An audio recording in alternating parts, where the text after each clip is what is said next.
Hello friends, இன்னைக்கு காலையில் என்ன செய்ய போறேன்னா, நேற்று உங்களுக்கு நான் வீடியோ ஒன்று போட்டிருந்தேன். பார்லியில் வந்து இட்லி செய்ய போறேன்னு சொல்லி. அந்த மாவு தான் இது. இந்த ஒரு பாத்திரம் மட்டும் இல்லை, இன்னும் 2 பாத்திரம் உள்ள எடுத்து வச்சிருக்கேன்.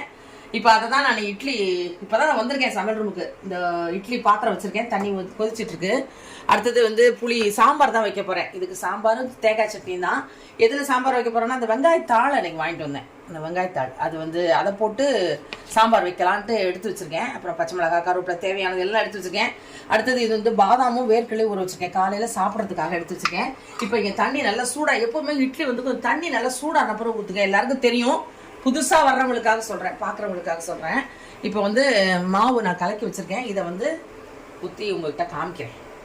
சாதாரண இட்லி மாதிரி தான். நம்ம அரிசிக்கு பதிலாக ஒரு அழகாக அரிசியை கம்மி பண்ணிவிட்டு நம்ம வந்து பார்லி போட்டிருக்கோம், அவ்வளோதான்.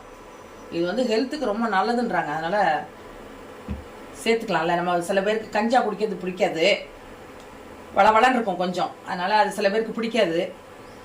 இந்த மாதிரி வந்து சாப்பாட்டில் செஞ்சு சாப்பிட்டுக்கலாம் இல்லையா, அதுக்காக தான் நான் இன்னைக்கு இதை செய்கிறேன். இப்போதும் நார்மல் நம்ம இட்லி மாவு மாதிரியே தான் இருக்கும். தோசை கூட நல்லா வரும். நான் உங்களுக்கு ஒன்று சுட்டு காமிக்கிறேன் பாருங்க. இதுதான் இன்னைக்கு நான் செய்ய வேண்டியது. நான் அன்னைக்கு முளைக்கீரை வாங்கிட்டு வந்தேன், வெள்ளிக்கிழமை அன்னைக்கு மார்க்கெட்டுக்கு போயிட்டு. அதில் வந்து அன்னைக்கு சண்டே வந்து அதை கூட்டு பண்ணேன். கொஞ்சம் கீரை எடுத்து வச்சுருக்கேன். அதில் நான் அன்றைக்கி ஒரு பக்கோடா பண்ண போகிறேன், இந்த சாம்பாருக்கு மத்தியானம் தொட்டுக்கிறதுக்கு. அது எப்போ பண்ணுவேன்? இப்போ தான், காலையில் தான் பண்ணுவேன். இன்றைக்கி சர்ச்சுக்கு போகணும், ப்ரேயர் இருக்குது, அதனால் அதுக்கு முன்னாடி எல்லா வேலையும் முடிச்சுவேன். விமென்ஸ் ப்ரேயரா? அதான் இட்லி ஊற்றி வச்சாச்சு. இது இட்லி ஊற்றிட்டு இது எடுத்த பிறகு உங்கள்கிட்ட நான் காமிக்கிறேன். சாம்பார் எப்போதும் நான் வைக்கிற நிறைய வீடியோவில் காமிச்சிட்டேன். சாம்பாரும் சட்னி அரைச்சிட்டு காமிக்கிறேன் பாருங்கள். இட்லி நான் பார்லி இட்லி ஊற்றிருக்கேன் பாருங்கள், எப்படி எவ்வளோ சாஃப்டாக இருக்குது பாருங்கள். செம சாஃப்டாக இருக்கும். நீங்கள் ட்ரை பண்ணி பாருங்கள், அப்போ தான் உங்களுக்கு புரியும். இது ரொம்ப நல்லது, ஹெல்த்தி வேறு, எந்த டிஃப்ரெண்ட்டுமே இருக்காது. கலர் தான் கொஞ்சம் வெள்ளை இல்லாமல் அந்த பார்லி கலரில் இருக்கும், மற்றபடி எல்லாமே நல்லா அதே மாதிரி தான் இருக்கும். செஞ்சு பாருங்கள். நான் தோசை வந்து ஊற்றி காமிக்கிறேன். இப்போ அதுக்கு முன்னாடி வந்து நான் என்ன பண்ணுறேன்னா, உங்களுக்கு கீரையில் வந்து பக்கோடான்னு சொன்னேன் பார்த்தீங்களா, அந்த கீரை நான் வந்து முளைக்கீரை. இது நீங்கள் எந்த கீரை வேணால் எடுத்துக்கலாம், எந்த கீரை வேணால் எடுத்துகிட்டு பண்ணலாம். இதுக்கு வந்து கீரை கொஞ்சம் அளவு எடுத்துருக்கேன், எனக்கு தேவையான அளவு. மத்தியானம் தொட்டுக்கிறதுக்கு எங்களுக்கு இந்த பக்கோடா தான். இந்த கீரை கொஞ்சம், அடுத்தது வந்து புதினா, அப்புறம் வந்து வெங்காயம், ஒரே ஒரு பச்சை மிளகாய், சோம்பு, பெருங்காயம்.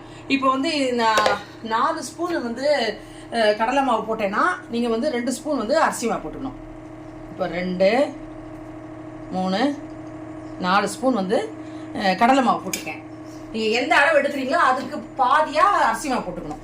இப்போ ஒரு ஸ்பூனில் நான் எடுத்திருக்கேன். நீங்கள் வந்து மெஷரிங் கப்பில் எடுக்கிறதா இருந்தால் 1 கப்பு வந்து நீங்கள் வந்து கடலை மாவு எடுத்தீங்கன்னா 1/2 கப்பு வந்து அரிசி மாவு போடணும். இப்போ வந்து 4 போட்டிருக்கேன் நான் கடலை மாவு. இப்போ 2 ஸ்பூன் அரிசி மாவு, அவ்வளோதான். இதான் ரேஷியோ இருக்குல்ல. ஆமாம், இந்த மெஷரிங் தான். என்ன நீங்கள் மெஷரிங் ஒன்றுமே காமிக்கலன்னு சொல்லாதீங்க, நான் தெளிவாக சொல்கிறேன். 4க்கு நான் 2 போட்டிருக்கேன். நீங்கள் 1 கப்பு வந்து மெஷரிங் கப்பில் கடலை மாவு எடுத்தீங்கன்னா 1/2 கப்பு வந்து அரிசி மாவு போடணும், அப்போ தான் கொஞ்சம் கிறிஸ்பியாக வரும். இப்போ இது ரெண்டையும் நல்லா நம்ம கலந்துக்கலாம். இதுக்கு தேவையான உப்பு போட்டுக்கணும். இதில் நான் பச்சை மிளகாய் போடுறதுனால வந்து நான் வந்து காரப்பொடி போடலை. ஏன் நான் காரப்பொடி போடணும், அது கலர் கொஞ்சம் வந்து ரெட் ஆகிடும், அதனால் நான் காரப்பொடி போடலை. உங்களுக்கு விருப்பம் தான் நீங்கள் போட்டுக்கோங்க. இஞ்சி போடணுமா? ஆமாம், இஞ்சி போடணும். இப்போ இதெல்லாம் நான் வெட்டி வச்சுட்டு நான் வந்து பக்கோடா போடும்போது உங்கள்கிட்ட காமிக்கிறேன். மாவு மெஷரிங் மட்டும் இப்போ காமிச்சிருக்கேன். அப்புறம் இந்த கீரையெல்லாம் நான் வெட்டி கழுவிட்டு அதுக்கப்புறம் உங்களுக்கு போடும்போது உங்கள்கிட்ட காமிக்கிறேன். இப்போ பாருங்கள், எண்ணெய் பக்கோடா போடுறதுக்காக எண்ணெய் நான் இங்கே வந்து காய வச்சுருக்கேன். அடுத்தது வந்து கீரையும் புதினாவும் நல்லா கழுவி வெட்டி வச்சுருக்கேன். வெங்காயத்தையும் இந்த மாதிரி பொடி பொடியாக வெட்டி வச்சுருக்கேன். ஒரே ஒரு பச்சை மிளகா போட்டிருக்கேன். வெங்காயமும் போட்டால் தான் நல்லாயிருக்கும் பக்கோடாக்கு, அதனால தான் வெங்காயமும் போடுறேன். இப்போ இஞ்சி பூண்டுக்கு தட்டி போடுறதுக்கு பதிலாக நான் போட்டாச்சு, சோம்பு போட்டேன். இஞ்சி பூண்டு பேஸ்ட்டே போட்டுடுறேன், வெட்டி போடாமல் பேஸ்ட்டே போட்டுறேன். நிறையா இருக்குமோ கீரை, அப்புறம் ஒரே கீரையாக இருக்குமோ, கூட 2 கரண்டி மாவு. அதான் அது பார்த்துட்டு அப்புறம் போட்டுக்கலாம். இப்போ நல்லா இப்படி பிசைஞ்சுக்கோங்க. இதில் நான் உப்பும் போட்டுட்டேன், சோம்பும் போட்டுட்டேன், பெருங்காயமும் போட்டுட்டேன். இந்த டயத்தில் உங்களுக்கு காரப்பொடி வேணும்னா காரப்பொடி போட்டுக்கோங்க. நான் இன்றைக்கி போடலை, ஏன்னா கீரையாக இருக்கிறதுனால போடலை, இல்லைன்னா போடுவேன். இப்போ நம்ம இந்த எண்ணெய் காய வச்சுருக்கோம்ல, இந்த எண்ணெயில் வந்து அது ஒன்று கீரை வடை போடலாமா? அதை சூப்பராக இருக்கும். பார்ப்போம், இவ்வளோ இருக்கே, நம்ம 2 பேருக்கு இன்னும் இவ்வளோ நிறைய வந்துடுமே. போதும், நான் கொஞ்சம் வேணால் போட்டுக்கலாம். கீரை பவுடர் கொஞ்சம் போட்டுக்கலாம். கடலமா போட்டால் அப்புறம் கீரை தெரியாதுல்ல, பார்த்துக்கலாம். நம்ம எண்ணெய் ஊற்றிட்டு 2 மாவுமே கொஞ்சம் போட்டு நான் இதில் கொஞ்சம் போல் எண்ணெய் ஒரு ஸ்பூன் வச்சுக்கோங்களேன். ஒரு ஸ்பூன் சூடான எண்ணெய், கொஞ்சம் கிறிஸ்பியாக வரும், அதுக்காக தான். ஓகேவா? இப்போ இதை பார்த்து பசங்க, கை விட்டாதீங்க, கை வந்துடும். அதனால் கொஞ்சம் நல்லா பிசைஞ்சிக்கலாம். கொஞ்சோண்டு மாவு போட்டு அதையும் போட்டுருவோமா? 2 மாவு, கடலை மாவு அண்டு. இப்போ வந்து கீரை நிறையா இருக்குது, அதனால் கொஞ்சம் கடலை மாவு கலந்துக்கிறேன். பார்த்தா கொஞ்சமாக இருக்க மாதிரி தான் இருந்துச்சு, பார்த்தா அவ்வளோ மாவு. திரும்ப கடலை மாவு ஒரு 4 கரண்டி. ரொம்ப வந்து ரெண்டு போட்டுருக்கேன்.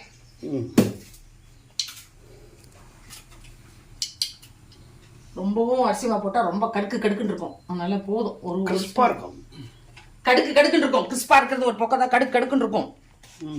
ரொம்ப சமையல் ஐயாவுக்கு தெரிஞ்ச மாதிரி தான் பேசிட்டு இருக்காரு. இப்போ போட்டேன் எல்லா கீரையும் உங்கள் ஆசைப்படியே. ஆமாம்,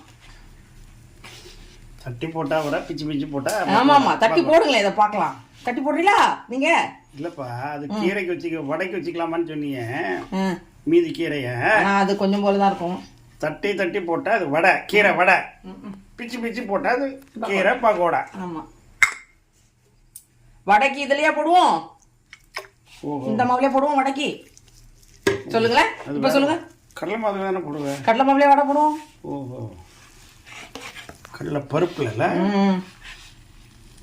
ஓஹோ, பாருங்க நல்லா பிசைஞ்சாச்சு, வாசனை நல்லா இருக்கு. சோம்பு, இஞ்சி பூண்டு போட்டிருக்கனால வாசனை. பெருங்காயம், சோம்பு கூட கொஞ்சம் போடலாம், ஏன்னா கீரை போட்டதுனால கொஞ்சம் போட்டலாம்.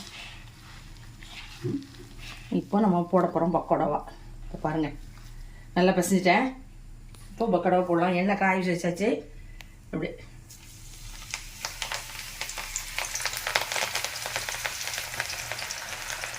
அவ்வளோதான் கீரை பக்கோடா.